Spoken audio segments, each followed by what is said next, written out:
guys, welcome to my channel. Today I'm doing a Q&A because some people suggested that they wanted to see a Q&A. So I have a little bit of some questions from YouTube, but most of them are from Instagram, which I was actually kind of surprised I got that many questions from Instagram. I was thinking of doing a combination of a podcast and then maybe at the end a Q&A, but I think it's gonna be long enough as it is as just a Q&A, so I'll probably do a separate podcast video of just my work in progresses. I have to think about saying that word. I always say work in project, like whip, but yeah, I'll probably do a different one. So let me know what you want to see in another podcast video.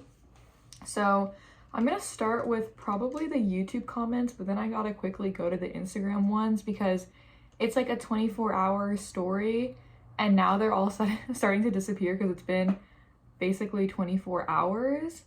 So the first question was from my YouTube comment section. I kind of remember what it was. I'm trying to pull it up, but I think it was, where do you get your inspiration for your dresses and your knits? I also have a similar question to this on Instagram, but basically I get my inspiration from really anything historical.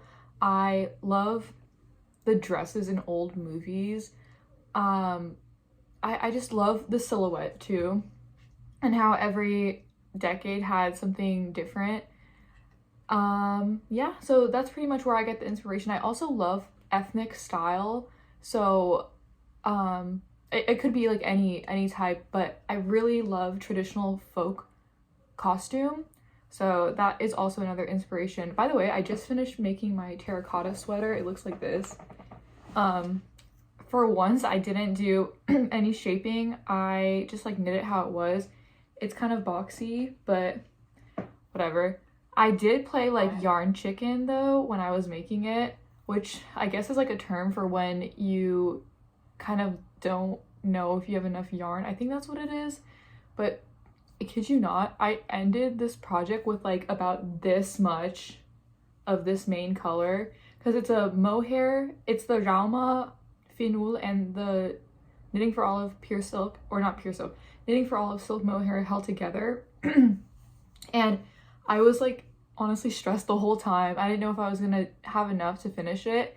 And also I had to add an extra thing over here because it stopped, and this whole part I added because it stopped here and then it was supposed to be plain stockinette towards the end, but I thought that it wouldn't look right because for some reason this part of the sleeve I think was supposed to be longer down, farther down my arm, but it wasn't. So I also have some other questions from Barbara on my last YouTube video, so hi Barbara. The first one was, what did you do after school? So I actually graduated college when I was 19, which is pretty early. So I had my last couple semesters online, but that was when I started solo traveling. So I was solo traveling. I was starting my own business, which I'm not going to get into what exactly my jobs and stuff are. But I do a combination now of studying and working. So, but yeah, I work remote, so I was able to travel and still travel because of that. And I think that it really, I don't know, I feel like it really changed my life. I know it sounds cliche to say that, but I lost a lot of friends after I left college because I feel like sometimes if you're out of sight, out of mind, and a lot of people I know that were in that are my age are still in college. So it's kind of hard for me to relate to them. But then when I started traveling, I started meeting a lot of people that have a similar mindset or similar interest that I do. And I just feel like those friendships to me are a lot deeper because I also didn't have any social media back in the day. I literally just opened Instagram less than a year ago. But to me, being able to maintain those relationships, because we are very long distance. I mean, most of my friends live at the exact opposite side of the world from me. It takes effort, it takes effort to be in each other's lives. So the fact that they want to maintain the relationship with me and I want to maintain the relationship with them, and I always have a friend if I'm going to a different country, it makes the world feel smaller, and it also makes me feel like I'm just gaining more experience from different people. So I love having international friends. That's all I can say. Okay, her second question is, do I collect yarn? No, I don't collect yarn. I just had to like buy a stash kind of because I was just in Scandinavia, and I knew the yarn was going to be cheaper there because I usually knit with Scandinavian yarn anyways. So I just bought enough to have for like 5-ish projects, which is probably going to last me like maybe beginning of March. And I knew that, okay. I just don't really like having yarn laying around. I avidly try to avoid buying yarn until I'm 100% certain what my next project is going to be. And I'll place the order when I think it'll ship to my house by the time I'm done with that next project, like right before I'm done, because I just like don't really have space to just have it sitting around. And also, like, what if I change my mind? You know, I don't want to buy a bunch of yarn in advance, and I have to buy yarn specifically for a project I know I'm gonna make. Like, my mom is the type of person who can buy yarn without knowing what she's gonna make and then just like figure it out. I can't do that because, like, what if I need more and then I don't have access to it, or it's a different dye lot, or what if I change my mind on the color, or I need a different color? I mean, also there's not really yarn near where I live, so the only access I have to it is online or if I travel. So that's kind of the conundrum there. But you know how amazing it would be if I was near a yarn store that I could just like, if I had extra skeins, go and return them. But I have like, most of my yarn stash is because I have all these extra skeins of yarn that are just like one. But then that sparks creativity, you know what I mean? Because I made a lot of scrap yarn projects last year because I was in a couple months of a no yarn buy, which I don't buy that much yarn in general unless I'm like gonna do a new project, but I just really wanted to focus on eliminating my stash. It'll never be gone because I can't use everything, you know what I mean? But it is so satisfying to stash bust, I will say that. All right, is knitting my full-time job or do you work in a shop or office? I work remote, and that allows me to be able to have more time for knitting. My whole pattern thing is just kind of something I just started, but I would like to make it into like a separate job. Yeah, but I have some test knitters right now that are working on this cardigan that I named the Great Expectations cardigan after the book. So they're working on that. I'm super excited. I have another cable pattern cardigan that I could also write the pattern for. And right now I'm working on a Mandarin collar, like a qipao dress. So people always ask me where I get these tops from. I got them at a mall in Beijing, and I don't have the brand name, and I also don't know what mall it was in.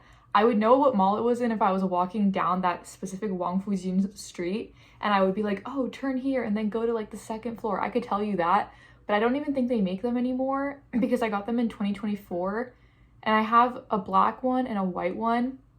And actually, when I was back in Shanghai, my friend asked her friend who lived in Beijing, who lived nearby, to ship it to me in Shanghai, which was really, really funny and really awesome. So now I have 2 of each, but I genuinely wear these tops like, well, I'm not gonna say every day because when I'm home I wear my dresses more, but every time I'm traveling I wear these tops every single day. So at this point I feel like they're 1 cent per wear with like girl math.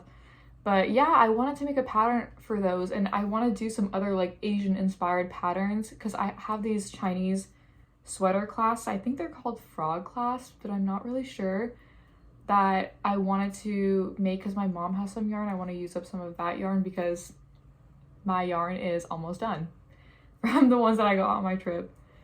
All right, next question is, what is your favorite color and why? Blue. I really love blue. I love many different shades of blue too, like sky blue, royal blue, baby blue, navy blue. Okay, I will say this, something you may not know about me because I've never mentioned it. Navy blue and gold stars are my favorite color combination. Like if I was a color, it would be navy blue with gold stars. I know it's not like one color, but that pattern is so pretty to me. All right, have you visited Sydney, New South Wales? I have. That's actually the only part of Australia that I visited. And I had a very good time. I didn't do that much, but I had like a short-term goal which sounds kind of stupid, of like going to Australia and getting one of those like really tacky souvenir Australian koalas with the Australian flag. It's sitting on my bookshelf over there. I would bring it out. Actually, you know what? I will do it for you since you are asking about Australia. Give me 1 second. This is what I was talking about. I really wanted to get one of these plushies. Not specifically this one, just like any koala plushie. Like that was my goal. It was short-term goal. And I got some. I also got some for my friends as well, but they had like kangaroo ones. I think I gave a kangaroo one to my grandma and to some of my other friends. And I also got some of these clips that I have on my bookshelf, but I also gave these to some of my other friends as well. I think these are like the pencil clips. And I think I had one of those growing up as a kid. I don't know where my mom got it from, but I feel like we had something similar. Or maybe it was a monkey one, but I'm not 100% sure. But anyways, I don't know. It's just kind of like nerdy that I wanted to get that. But anyways, the first question on my Instagram thing of like the question box was, do you miss me? And it's by one of my Chinese friends who lives in Abu Dhabi. I miss you every day. I really do. And I can't wait to see you again. I honestly think about like our fun times literally all the time. It's so sad that a lot of my friends live really far away from me because it's just hard with the time zone differences and like I don't know when to call them, you know? So mostly it's on text and I'm more of like a calling person. But yes, I miss you. We will see each other soon. All right, next one is, what is the most fun place you've traveled to? So it's hard to answer this question. I can tell you my most fun travel day was probably in Oman, but as of like my favorite place I've traveled to is probably South Korea. And okay, so the reason why Oman was so fun is because it was one of those days where, you know, those times in your life where you feel like, wow, I can't believe I just did that. That's how I felt because I was like jumping off of cliffs, not like really tall cliffs, but like into the river, and I was like swimming 2 miles down the river, and the group I was with was really fun. I visited this place called Wadi Shab. I don't know if you guys are familiar with that, but it was a hike, and like you're kind of like hiking in the water, but then it gets really deep, so you're swimming to the end, and there was this one cliff that you could jump off, and there's a cliff taller above it, which I mean, I wasn't gonna jump off of that, but that's where they do like the Red Bull, or that's where they did the Red Bull cliff diving. Probably wouldn't have been smart for me to do that though. All right, current whips. So I just finished this top, and I'm working on my Mandarin collar Qipao top, which is going to be interesting. I mean, I feel like once I'm done with the joining the front and back and then knitting the collar part, I will have a better idea of what it's going to turn out to be like, because that is the most challenging part. I feel like after that, because it's going to be a dress, or it's probably going to be a dress, that'll be easy to figure out. I can do that. It'll just be like stockinette with some decreases and increases for shaping. But yeah, where do you get the inspo for all of your gorgeous dresses?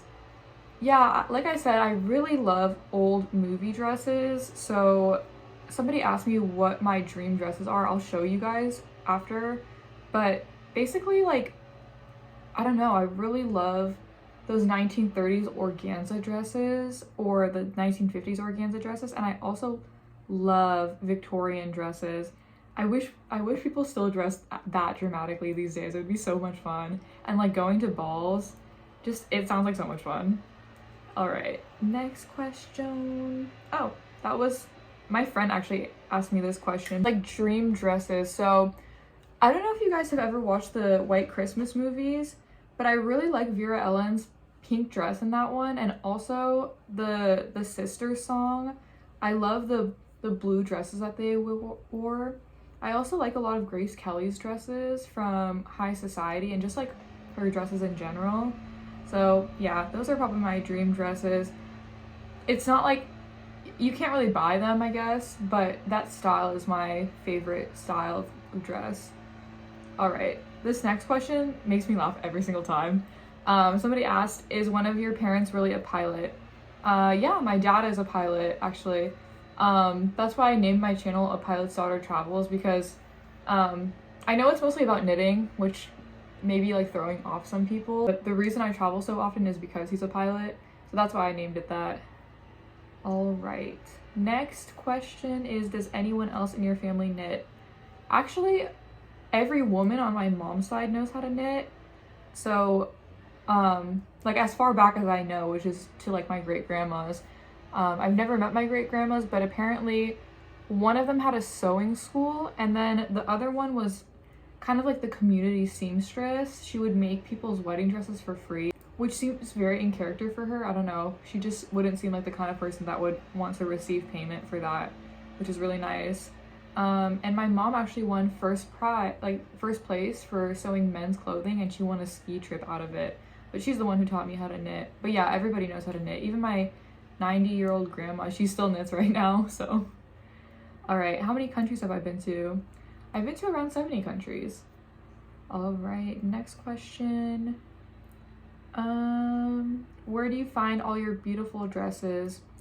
I usually find them on Depop or eBay, and like if I go traveling and there's a vintage store, but mostly online, to be honest with you. Some of my favorite dresses though, my friend's mom has sewed for me.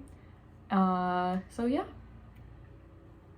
All right, no questions, just a big hug. This is from, actually that's from that friend that her mom sews the clothes for me, so I'm giving you a hug back. What are your favorite yarns to knit with, and where do you find them? Okay, so like I mentioned towards the beginning of this video, I don't have a yarn store near me.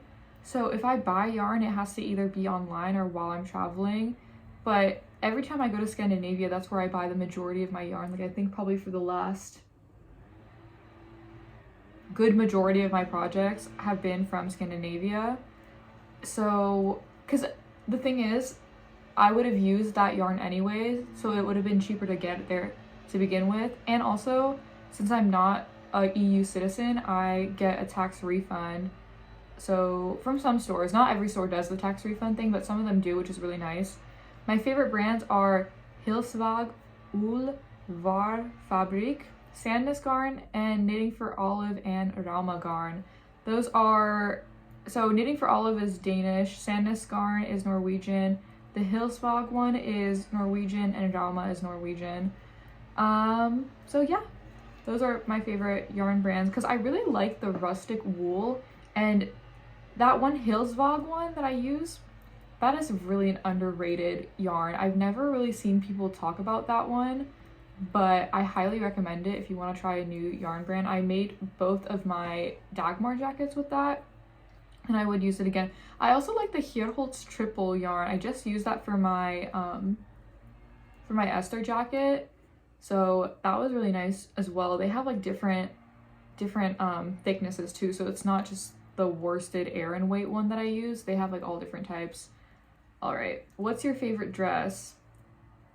I have so many favorite dresses, honestly. It also depends on what the vibe is, if it's like a casual vibe, if it's for travel, if it's for like going all out.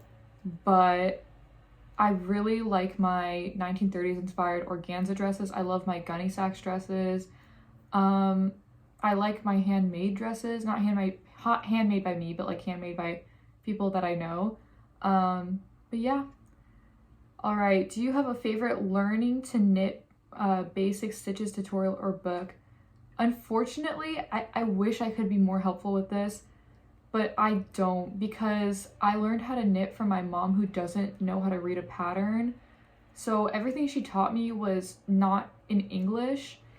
So when I first learned how to knit, I learned like the non-English words for them. So then when I started reading patterns, I had to learn the pattern words, and then I would have to like Google what stuff was on the pattern, some YouTube tutorials on how to do stuff.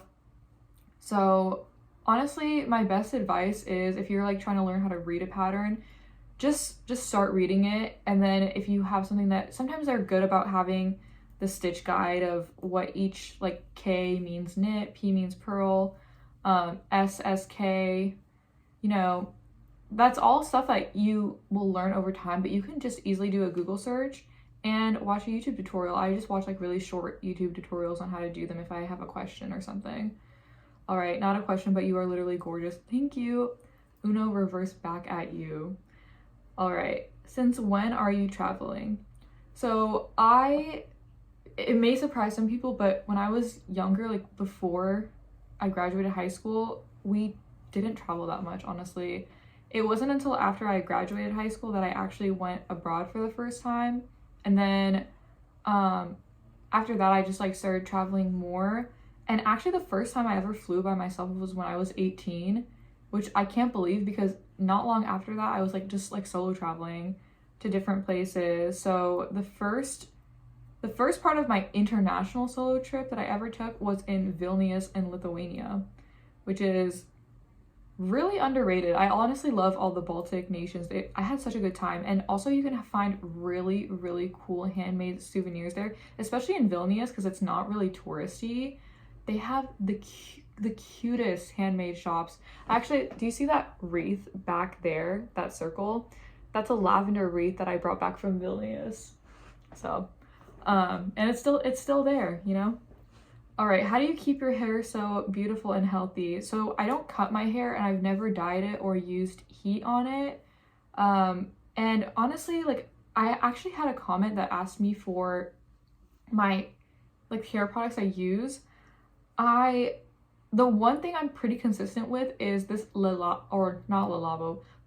H, which is a Korean hair shampoo. I really like that one, but honestly, I'm not only using that. I kind of switch back and forth because I think you're supposed to use different products so your hair doesn't get too accustomed to the same thing. So I really use whatever random sample that my mom brings home. Yeah, so like there's not a specific conditioner I would recommend. Actually, no, I do have a conditioner, like a hair mask recommendation. I really like the Red Clay one by Davines, I think, or like something circle. What is it called? Red Clay mask. Is it by Davines? I think it is by Davines. Oh, here it is. The Quick Fix Circle Hair Mask.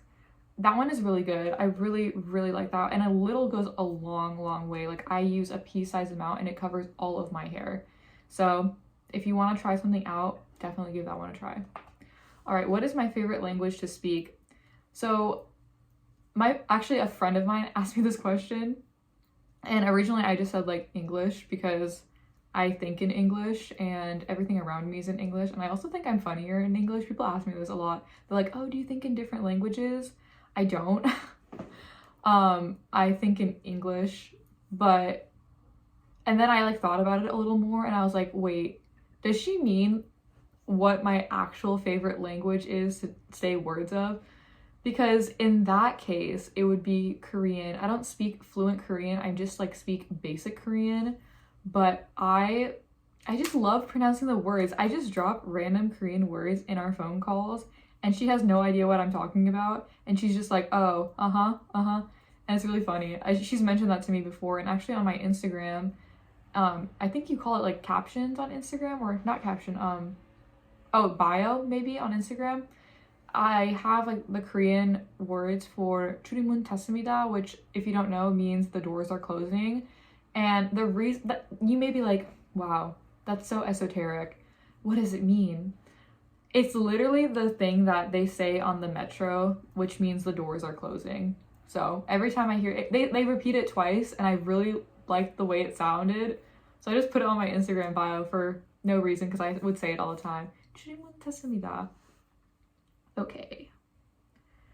What languages do you speak? I speak like fluently that I could actually have a conversation in and hold my own. I speak English, Farsi, Mandarin, and Spanish. I know the basics of like Russian, Korean, and French, but I wouldn't like consider me a speaker of them. I just like can get by and do basic stuff. When did I start knitting and why? I think I might have told this story on here in one of my videos, but I picked it up around 4 years ago, and the reason I started is because one time my friend came over and she wanted to learn how to knit for my mom because there was a yarn that her grandma bought from Alaska that she intended on making the sock pattern. Like she had that pattern printed out and she wanted to finish it because the grandma had passed away. So she came over to my house and she was like learning the basics from my mom because I think her grandma had taught her how to crochet. And so I didn't want to be left out, you know what I mean? So I joined in and I picked it back up again. So I had tried learning how to knit before, but it was always hard for me because I think the tools I was using were not ideal for a beginner. I was using very thick needles. I mean, I'm talking about size 10, 11 needles and chunky yarn, which one would think that it would help you visualize stuff, but honestly, if I was to start all over again and if I had to teach a beginner, I would do US 7 or US 6 needles and DK weight yarn. For me, I think that's the perfect weight to learn, because you could go up or down from that pretty much, and after that it becomes a lot easier. And also my hand would hurt, but I don't have hand hurting problems anymore. Just back then I did, because maybe I was new to it, my muscles weren't used to it. So after I learned, I kind of stopped, and then like that one time I was with my friend, I kind of stopped and then I picked it back up again. And then after I picked it back up again, I never really stopped. Okay.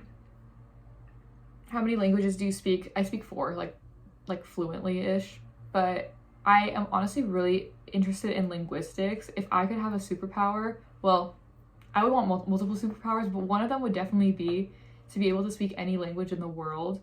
I would want my other 2 superpowers to be teleportation and flying. Like I've always wanted to fly like a bird. I feel like that would be really cool. Okay, and then what did I study? I studied business and Chinese. All right, and then the last question is, what work/study do you do and how do you combine it with knitting? You're so talented. Well, thank you. I answered this question towards the beginning, but I am doing a combination of studying and working right now, and I work remotely. And the reason why I knit so often is because I'm remote. And also I knit all the time. Like if I'm sitting down not doing anything, I'm knitting. If I'm sitting in the car as a passenger, okay, I'm knitting. If I am on public transportation, I'm knitting. If I'm at a restaurant, I'm knitting. You know, there's a lot of times that I'm knitting, so that is why I always bring my project with me, because I never know if I have to like sit and wait somewhere. But yeah, that was definitely a longer video for me. I feel like I don't often make really long videos because I kind of rush through stuff, but a lot of people like longer form videos. So I'm gonna try to make that more often. And thank you for everybody who left a nice comment on my last video. I didn't know if anybody would really be interested in that, because it was just kind of like not very, it was more all over the place. I do personally like watching knitting podcasts and just like hearing people's random thoughts, but if there's something specific you want me to talk about in the next podcast episode, please write it down. I'd be happy to talk about it. I think somebody asked me about what my favorite yarn brands are and if there's any I want to try. I actually kind of touched on this in this video, but you know, I could talk about it again. I could do like a show and tell kind of the different yarns that I like. As for like a future project plans video, I could do that. I could do that. I just like don't have many lined up at the moment. I have like maybe 1 or 2, but everything else like I don't have the yarn for, so I haven't actually committed to the project yet, which like is what I'm saying. I buy the yarn in like one project in advance pretty much. But yeah, let me know, and thank you guys so much for watching my video, and I'll see you next time. Bye.